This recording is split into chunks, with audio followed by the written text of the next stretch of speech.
رک جائیے، اپنے انگلیوں کو روکیں، اپنے ہاتھوں کو روکیں اور دھیان سے خدا کی آواز کو سنیں۔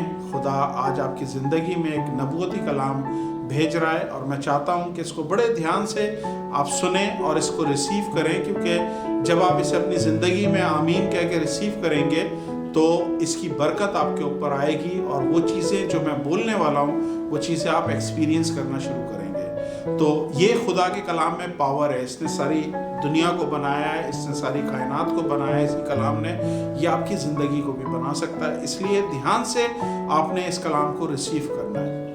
پیدائش اس کا 48واں باب اگر ہم دیکھتے ہیں، یعنی پرانے عہد نامے کی کتاب جینیسس 48 چیپٹر یا اتپتی، جسے ہندی میں ہم اتپتی کہتے ہیں، اس کا 48واں باب دیکھیں تو اس میں ایک لمبا چوڑی کہانی لکھی ہوئی ہے، اور اس میں ہمیں نظر آتا ہے کہ یعقوب جو ہے اس ٹائم پہ کافی بزرگ ہو گیا ہے۔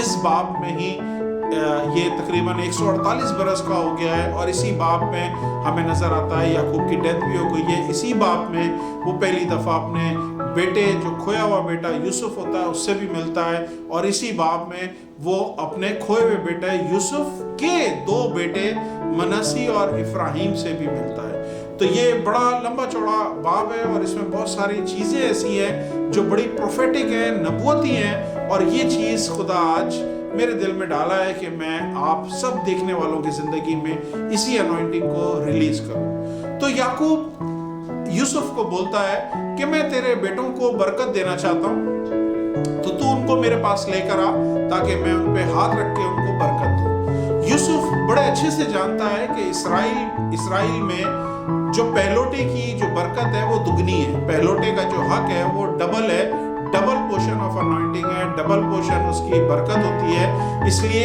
یوسف یہ جانتے ہوئے کہ پہلوٹے کی ڈبل برکت ہے، اس لیے وہ اپنا بڑا بیٹا جو مناسی ہے اس کو جب وہ یعقوب کے پاس لے کے آتا ہے تو یعقوب کے دائیں ہاتھ یعنی رائٹ ہینڈ پہ لے کے آتا ہے، تاکہ یعقوب اپنا ہاتھ اٹھائے اور پہلوٹے کے سر کے اوپر رکھ کے ڈبل انوائنٹنگ یا ڈبل برکت کو ریلیز کرے، اور چھوٹا بیٹا جو اس کا افراہیم ہے اس کو الٹے ہاتھ کی طرف لے کے آتا ہے یعقوب کے، تاکہ یعقوب کے لیے زیادہ مشکل نہ ہو، وہ اپنے یوں ہاتھ سیدھا اٹھائے اور ان کے سروں پہ رکھ کے برکت دے۔ لیکن ہمیں یہاں پہ نظر آتا ہے کہ خدا ایک عجیب طریقے سے یعقوب کے ذریعے کام کرتا ہے۔ وہ یوسف بڑے صحیح طریقے سے صحیح جگہ پہ اپنے بیٹوں کو کھڑا کرتا ہے، صحیح پوزیشن پہ کھڑا کرتا ہے، لیکن وہاں پہ ایک کام ایسا ہوتا ہے جو یوسف کو بھی حیران کر دیتا ہے، اور وہی کام خدا آپ کی زندگی میں آج کرنا چاہ رہا ہے۔ یعقوب کیا کرتا ہے، اسے پتا ہے کہ رائٹ سائڈ پہ سیدھے ہاتھ پہ بڑا بیٹا ہے، مجھے سیدھے ہاتھ پہ سیدھا اس کے سر پہ سیدھا ہاتھ رکھنا ہے، اور الٹے ہاتھ پہ جو بیٹا ہے وہ چھوٹا ہے اس کے اوپر الٹا ہاتھ رکھنا ہے، اور دونوں کو برکت دینی ہے۔ لیکن یعقوب کیا کرتا ہے، اپنے ہاتھوں کو یوں کراس کر لیتا ہے۔ یہ ایک پروفیٹک ایکٹ تھا، اور جب وہ یوں کراس کر لیتا ہے تو جو بڑے کی برکت ہوتی ہے ڈبل پورشن وہ چھوٹے کو ملتی ہے۔ چھوٹا اس کے لائق نہیں ہوتا ہے، لیکن اسے وہ برکت ڈبل کی مل جاتی ہے۔ اور آج خدا میرے ذریعے آپ سے بات کر رہا ہے کہ جس بلیسنگ کے آپ لائق نہیں ہیں، خدا آج آپ کو اس کے لائق بنا رہا ہے، اور اپنے ہاتھوں کو آپ کی زندگی کے اوپر کراس کر رہا ہے، اپنے ہاتھوں کو کراس کر رہا ہے، اور وہ چیز جس کے آپ لائق نہیں ہیں خدا آج آپ کو دے رہا ہے۔ یہ چھوٹا جو افراہیم تھا یہ لائن میں نہیں تھا، پہلوٹے کی لائن میں نہیں تھا، یہ دوسرا سیکنڈ بچہ ہے، پہلوٹے کی لائن میں نہیں ہے، پہلوٹے کے حق کی لائن میں نہیں ہے، لیکن اس کے لیے یعقوب نے اپنے ہاتھ کو ٹرن کیا۔ بالکل اسی طرح جس طرح جب سیمیول داؤد کو مسح کرنے کے لیے اسرائیل کا بادشاہ بنانے کے لیے خدا بھیجتا ہے جیسی کے گھر میں، تو جب وہ جیسی کے گھر میں جاتا ہے اور اسے بولتا ہے کہ تیرے گھر میں ایک بادشاہ ہے، تو جیسی اپنے 7 لمبے تڑنگے بیٹوں کو اس کے سامنے لائن میں کھڑا کر دیتا ہے۔ لیکن وہاں پہ ہمیں نظر آتا ہے کہ ٹھیک جس طرح یعقوب نے اپنے ہاتھوں کو کراس کیا ہے، خدا نے ٹھیک اس جگہ پہ جیسی کے گھر میں اپنے ہاتھوں کو کراس کیا، اور وہ 7 حقدار جو لائن میں کھڑے ہوئے تھے خدا نے ان کے اوپر اپنے ہاتھوں کو کراس کیا، اور یا سیمیول کو بولا ان 7 میں سے کوئی بھی نہیں ہے۔ تو سیمیول نے پوچھا جیسی سے تیرا کوئی اور بیٹا ہے؟ اس نے بولا ایک اور بیٹا ہے جنگل میں۔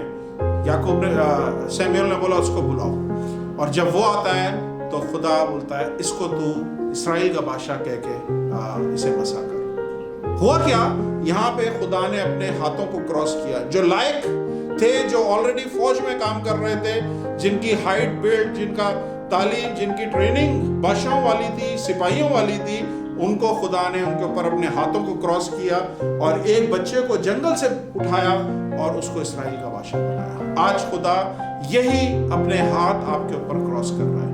اس پرموشن کے جس کے آپ حقدار نہیں ہیں، خدا اپنے ہاتھوں کو کراس کر رہا ہے اور آپ کی زندگی میں وہ پرموشن لے کے آ رہا ہے جس کے آپ لائق نہیں ہیں۔ اپنے ہاتھوں کو خدا کراس کر رہا ہے، آپ کی زندگی میں وہ جاب لے کے آ رہا ہے جس کے آپ لائق نہیں ہیں۔ اس جاب پہ بہت سارے لوگوں نے اپلائی کیا اور بہت سارے لوگ ہیں جو اس جاب کے لائق ہیں، لیکن خدا آج کیا کر رہا ہے، پروفیٹکلی اپنے ہاتھوں کو کراس کر رہا ہے، اور ہاتھوں کو کراس کر کے خدا کیا بول رہا ہے، جس کے تم لائق نہیں ہو میں وہ چیز تمہیں دے رہا ہوں۔ ہاللیلویہ۔ جب خدا ہاتھ اپنے کراس کرتا ہے تو دو کام ہوتے ہیں۔ وہ کیا کرتا ہے، ایک ہاتھ سے وہ اپنے پیار کرنے والے کو سامنے لے کے آتا ہے، اور دوسرے ہاتھ سے وہ ان لوگوں کی یا وہ لوگ جو ڈیزرو کرتے ہیں ان لوگوں کو وہ ایک ہاتھ سے روکتا ہے، اور ایک ہاتھ سے وہ اپنے پیار کرنے والے کو سامنے لاتا ہے، اس پوزیشن پہ مسا کرتا ہے یا وہ پوزیشن کے لیے بلیس کرتا ہے۔ ہمیں نظر آتا ہے یوسف کی زندگی میں ٹھیک اسی طرح ہوا ہے۔ فرعون نے خواب دیکھا اور فرعون نے پوچھا میرے اس خواب کی کوئی تعبیر بتائیں۔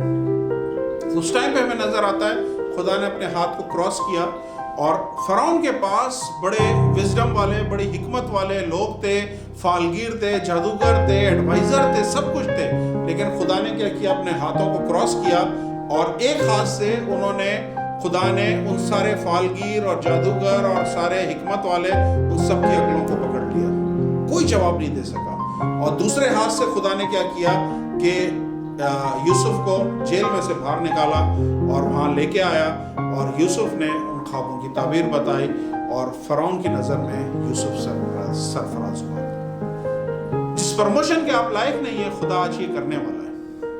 خدا اپنے ہاتھوں کو کراس کر رہا ہے آپ کی زندگی پہ، آپ کی پروفیشنل لائف پہ، اور جب کمپنی میں بورڈ میٹنگ ہو رہی ہوگی، بڑی میٹنگیں ہو رہی ہوگی، اور کوئی ایسا مسئلہ ڈسکس ہو رہا ہوگا کہ کوئی اس کا سلوشن، کوئی اس کا حل پیش کرے، تو خدا اپنے ایک ہاتھ سے ان تمام جینیس لوگوں کی، ان تمام کوالیفائڈ اور ان تمام بڑے بڑے مینیجر جو آپ کے اوپر بیٹھے ہیں ان کی عقلوں کو بند کر دے گا، اور اس ٹائم پہ دوسرے ہاتھ سے خدا آپ کو سامنے لے کے آئے گا، اور آپ اس کمپنی میں وہ ایڈوائز دیں گے، وہ حل پیش کریں گے کہ کمپنی میں خدا آپ کو سرفراز کرے گا۔ یہ خدا اپنے ہاتھوں کو کراس کر کے آپ کی زندگی میں یہ نبوتی کلام پیش کر رہا ہے۔ ہاللیلویہ۔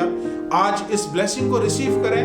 خدا آپ کی زندگی میں اپنے ہاتھوں کو کراس کر رہا ہے۔ جس فیور کے آپ حقدار نہیں ہیں، خدا وہ دے رہا ہے۔ جس جاب کے آپ حقدار نہیں ہیں، خدا دے رہا ہے۔ جس پرموشن کے آپ حقدار نہیں ہیں، خدا دے رہا ہے۔ ہاللیلویہ۔ ریسیو کریں، آمین بول کے، اور بولیں خداوند میں ریسیو کرتا ہوں کہ یہ کراس ہینڈ بلیسنگ میں ریسیو کرتا ہوں ان جیزس مائٹی نیم۔ اگر آپ کو اس کلام سے برکت ملی ہے، میں نے یہ پورا سرمن پریچ کیا ہوا ہے، اور آپ نے اس سرمن کو اگر سننا ہے، پورا سننا ہے، تو میں اسی میسج کے نیچے وہ لنک ڈال دوں گا، آپ پورا میسج ضرور سنیں۔ یہ تو بہت چھوٹی سی بات جو میں نے کری ہے، اور بھی بڑی بڑی باتیں آپ ضرور اس کو سنیے، اور ہمارے سرمن ہے، لائف چینجنگ سرمن ہے، یوٹیوب پہ، فیس بک پہ، آپ ضرور ان کو سنیں۔ میں چاہوں گا کہ آپ یوٹیوب کے ہمارے چینل کو سبسکرائب کریں اور بیل آئیکن کو دبائیں، تاکہ آپ کے پاس ہر ویڈیو جو بھی اپلوڈ ہو آپ تک پہنچ سکے۔ اسی طرح ہمارا فیس بک پیج بھی ہے، اس کا نام ہے سرونٹس آف گاڈ۔ آپ نے اس پیج کو فالو کرنا ہے، اس کو لائک کرنا ہے، اور اس کو شیئر کرنا ہے۔ ضرور خداوند آپ کو برکت دے گا۔ یہ لائف چینجنگ میسیجز آپ مس نہیں کریں۔ خداوند آپ کی زندگی میں گہرے کام کریں۔